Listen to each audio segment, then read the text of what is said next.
धनहि जंगल समरा थले धनहि बाल गवाल जाके संग सतगुरु रम्या लालन लिल भवाल हरि कंकेड़ी धन्य जहाँ प्रभु कियो परवेश रूखा बल रल आवणा रमतो बाले भेष परचा पशुर पक्षियाँ जीवा उत्तम जात हुआ पवित्र ज्योत से परची गुप्त नियात धन्य दिहाड़ो रे नहीं गुरु परगटियो संसार वील कहे जय ओलखियो ते ही उतरसी भव पार।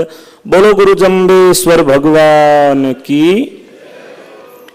आज के इस बहुत ही महत्वपूर्ण कार्यक्रम में हमारे बीच में मंच को शोभायमान कर रहे परम पूज्य परम श्रद्धेय डॉक्टर गोवर्धन राम आचार्य जी और आज के हमारे कार्यक्रम के मुख्य अतिथि भाई साहब नीमाराम जी, जिनके बहुत गहन गंभीर विचारों को हम सभी ने सुना, और आज के इस कार्यक्रम की अध्यक्षता कर रहे राजस्थान सरकार के मंत्री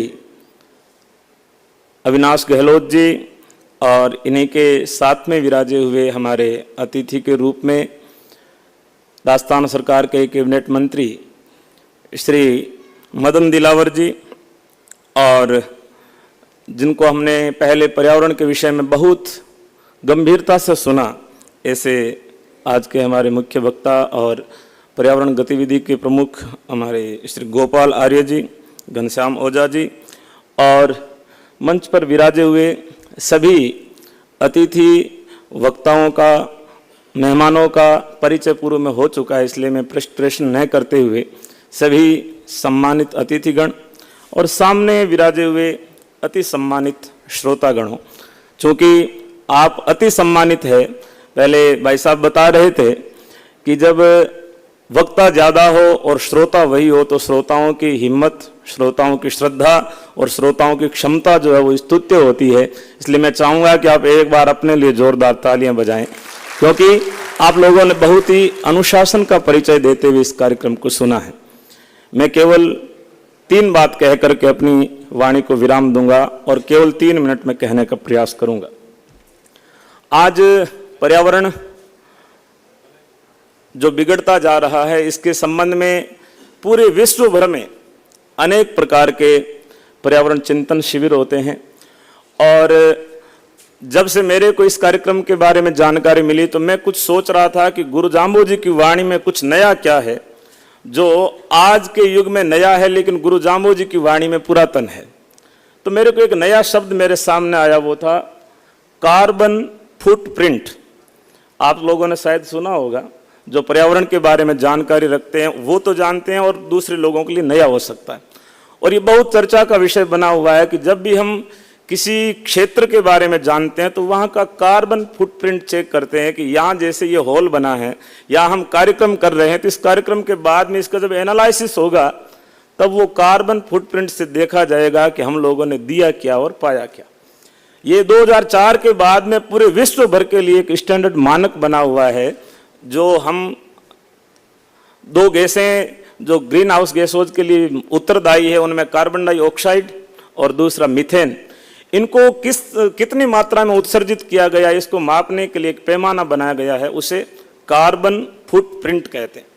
लेकिन मैं इस कार्बन फुटप्रिंट की बात न करके मैं गुरु जाम्बू जी ने जो कार्बन फुटप्रिंट दिए हैं, जो गुरु जाम्बू जी के फुटप्रिंट है, उनके पद चिन्ह हैं, उनकी यदि बात करेंगे तो गुरु जाम्बू जी के पद चिन्ह केवल 2 स्थानों पर मिलते हैं। एक तो मिलता है रोटू गांव में और दूसरा मिलता है लोहावट में, और संयोग से हमारे नीमाराम जी भाई साहब की जन्मभूमि भी लोहावटी है, तो मैं वहीं पे आऊँगा, रिलेट करूँगा, बहुत सारी चीज़ें एक जैसी है। रोटू गांव में गुरु जाम्बू जी अपनी मुंह बोली बहन उमा बाई को मायरा भरने के लिए गए थे, ऐसी हमारी साहित्य में कथा है। और ये कथा आज से यदि सन की बात कहें तो 22 मार्च 1515 की है, और संवत की बात करें तो ये है आखा तीज और संवत 1572, यानी आज से लगभग 509 साल पहले की ये घटना है। गुरु जाम्बू जी जब मायरा भरने के लिए गए तो उनके साथ में राजा लोग भी थे, महाराजा लोग भी थे, कुछ जो इतिहास लिखने वाले लोग थे, कुछ कवि लोग भी थे, यानी आज की भाषा में कहूं तो वहाँ शासक भी थे, प्रशासक भी थे, पत्रकार भी थे, ब्यूरोक्रेट्स भी थे, सब लोग गुरु महाराज जाम्बो जी के साथ में थे। और उनके साथ में पूरा लाव लश्कर जब रोटू गांव में पहुंचा तब उन्होंने पहले जमीन पे कदम रखा तो वहां पे ऐसी कथा है कि वो चिन्ह जो है अंकित हो गया पत्थर के ऊपर, और उस पत्थर के ऊपर जो अंकित गुरु महाराज का फुटप्रिंट है, अंग्रेजी में फुटप्रिंट कह सकते हैं, हिंदी में हम पद चिन्ह मान सकते हैं। उस पद चिन्ह को आज भी हम लोग पूजते हैं। क्यों पूजते हैं, इस बात को जान करके हम सभी को आश्चर्य भी होगा और गर्व भी होगा।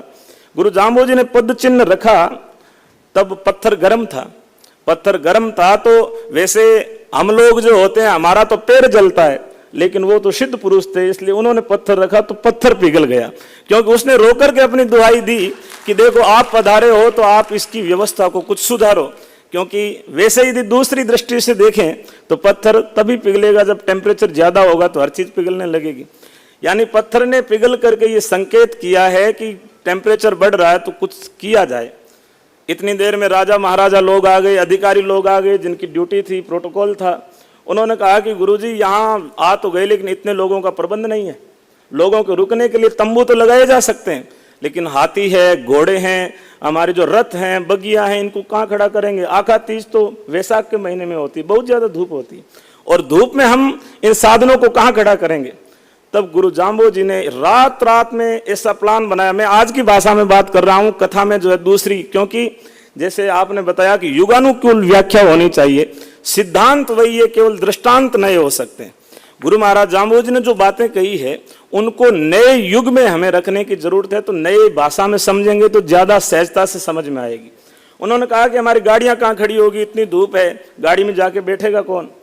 तब गुरु जाम्बो जी ने, उस समय उनके साथ में लोगों की संख्या क्या थी ये तो ज्ञात नहीं है, अनुसंधान का विषय है, लेकिन उनके अनुपात में वहां का कार्बन फुटप्रिंट की जो बात हम करते हैं, उन्होंने जब पद चिन्ह रखा है तो वो फुटप्रिंट ही था एक प्रकार का।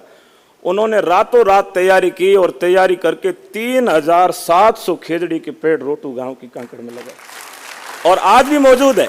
अब तो हमारे पास में ऐसी व्यवस्थाएं हो गई कि उनकी जांच की जा सकती है कि कौन सा पेड़ कितने वर्ष पुराना है। और गुरु जाम्बो जी ने रात में इतने बड़े पेड़ लगाए हैं। एक दिन एक भाई मुझे कह रहा था कि गुरुजी ये बात को जच नहीं रही। मैंने कहा क्यों? बोले रात में पेड़ इतने बड़े कैसे हो सकते हैं। मैंने कहा वो तो परमात्मा जाने और गुरु जाम्बो जी की क्या व्यवस्था थी, एक रात में हुआ कि 2 रात में हुआ कि 2 महीने में हुआ है, लेकिन पेड़ लगे इस बात में कोई गारंटी नहीं। और दूसरा बात, यदि रात में एक लौकी की बेल के ऊपर लंबी लंबी लौकियां एक रात में लग सकती है, तो एक रात में गुरु जाम्बो जी पेड़ बड़े क्यों नहीं लगा सकते? तो मानने की बात है, फ्रीज में रखी हुई लौकियां बढ़ जाती है। और वहां हम बात करते हैं कि गुरु जाम्बो जी ने पेड़ कैसे बड़े कर दिए, तो वो तो प्रकृति को जानने वाले, उनके मर्म को समझने वाले प्रकृति पुरुष थे। तो गुरु जाम्बो जी ने जो वहां पे पद चिन्ह लगाया है, फुटप्रिंट अंकित किया है, वो इस बात का मैसेज है कि आज हम सब कोई हरियाणा से चल के आया है यहाँ पे, और यहाँ से चल के कई बार अमेरिका जैसे देशों के अंदर पर्यावरण का चिंतन करके लोग आते हैं, लेकिन वापस आने के बाद में एक्चुअल प्रैक्टिकली क्या हुआ है उस बात को गुरु जाम्बो जी समय सीखना होगा। उस समय भी वो आखा तीज का समय था, एक प्रकार की पब्लिक गैदरिंग का कार्यक्रम था, सोशल कार्यक्रम ही था, लेकिन वहां से जाने के बाद गुरु जाम्बो जी ने फुटप्रिंट दिया है कि आपके पद चिन्ह क्या होने चाहिए। लोग हिमालय में जाते हैं, अपने रिवर फ्रंट पे जाते हैं, समुद्रों के बीच पे जाते हैं, वहां जाके कोई प्लास्टिक फेंक के आता है, कोई थैलियां फेंक के आता है। अपने पद चिन्ह आप छोड़ के आ रहे हो, आने वाली पीढ़ियां जब रिसर्च करेगी वो देखेगी कि हमारे दादा परदादा यहाँ घूमने आए, फेंक के गए थे। लेकिन आपको पद चिन्ह क्या छोड़ के आना है? गुरु जाम्बो जी संकेत करते हैं कि यदि सदियों तक उस पद चिन्हों को पत्थर की लकीर की तरह रखना है तो आपको पेड़ लगाने चाहिए, तभी आप पूजे जाओगे। और गुरु जाम्बो जी ने जो पत्थर पे अपना पद चिन्ह फुटप्रिंट अंकित किया है, उसको पत्थर की लकीर मान करके विश्नोई समाज पिछले 510 वर्षों जो गुरु महाराज जाम्बो जी ने स्थापित किया, तब से आज तक वहां माना जा रहा है। और वहां की एक विशेष और बात है कि वहां पे कोई भी चिड़िया खेत के अंदर जो है सीधा चुग्गा नहीं चुगती, जो जमीन पे गिर गया उस चुगे को उठाती है, सिट्टे के ऊपर लगे हुए दाने को नहीं उठाती है। लोगों ने कंप्लेंट की थी कि महाराज यहाँ इतने पक्षी रहेंगे, जैसे आज लोग कह देते हैं कि घर में एक पेड़ होगा तो कबूतर रहेगा, चिड़िया रहेगी, फिर बींट करेगी, फिर हम क्या कहाँ जाएंगे। तो लोगों ने उस समय कहा कि महाराज पेड़ लगेंगे तो फिर उनके ऊपर जो है चिड़िया बैठेगी तो हमारे अनाज नहीं होगा।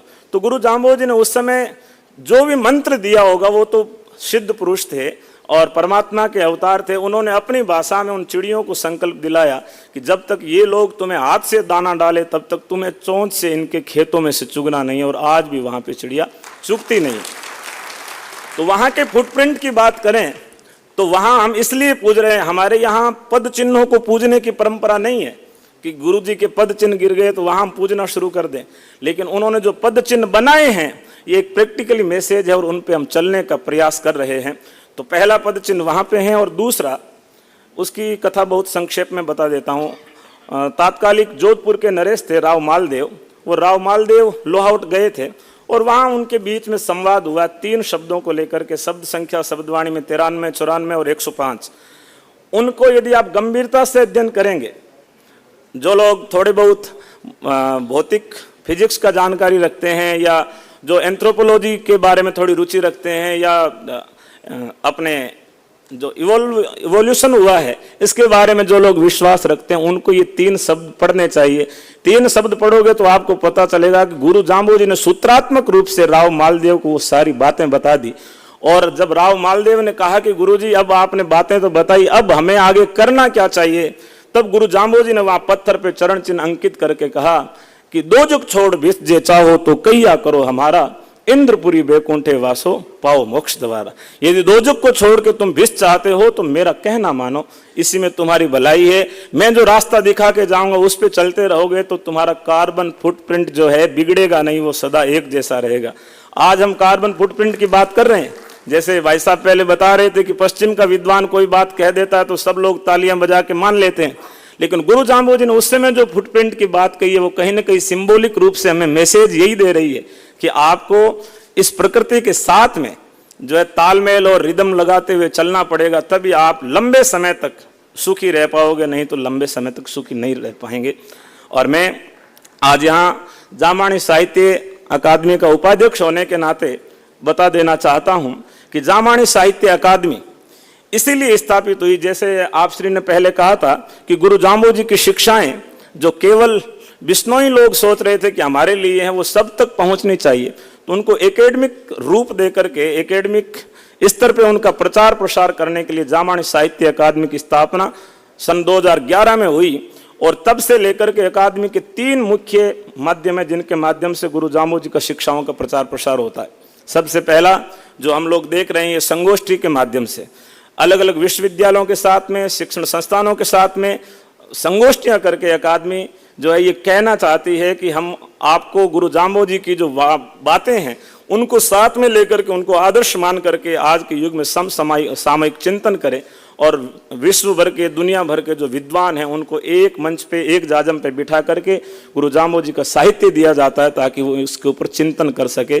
तो संगोष्ठियों के माध्यम से अकादमी साहित्य का विस्तार और वाणी को विचार को पूरे वैश्विक स्तर पर ले जाने का कार्य अकादमी कर रही है। और दूसरा जामाणी साहित्य अकादमी का कार्य है संस्कार शिविरों के माध्यम से जो छोटे बच्चे हैं हमारे वो भी सीखें, वो भी जाने। जैसे आप पहले सुन रहे थे कि युवा है वो भ्रमित हो रहा है, क्योंकि युवा इसलिए भ्रमित हो रहा है क्योंकि युवा को बचपन में संस्कार नहीं मिले। तो हमने जामाणी साहित्य अकादमी की तरफ से संस्कार शिविरों का आयोजन भी करवाया है और एक उत्कृष्ट प्रकाशन जो एक प्रामाणिक हो और उसको पढ़ करके ऐसा लगे कि ये प्रामाणिक साहित्य है। तो प्रामाणिक साहित्य के संपादन के लिए साहित्य अकादमी निरंतर अच्छे अच्छे प्रकाशन करती है और आज भी आपने देखा कि 2 प्रकाशनों को हमने यहाँ विमोचित किया है। तो इन तीनों प्रकल्पों के माध्यम से जामाणी साहित्य अकादमी गुरु जाम्बोजी की जो वाणी है उसको मठ से निकाल करके सब घटों तक पहुँचाने का कार्य कर रही है और उसी का एक आज ये स्वरूप है। मैडम इंदिरा जी के सानिध्य में ये जो संगोष्ठी का कार्यक्रम हुआ है और हमारी गुरु जम्बेश्वर शोधपीठ और विश्वविद्यालय दोनों ने भरपूर सहयोग किया। मैं सभी का धन्यवाद देता हूं। आप सभी ने इतने भाव से प्रेम से सुना उसके लिए बहुत बहुत धन्यवाद। बोलो गुरु जम्बेश्वर भगवान की जय।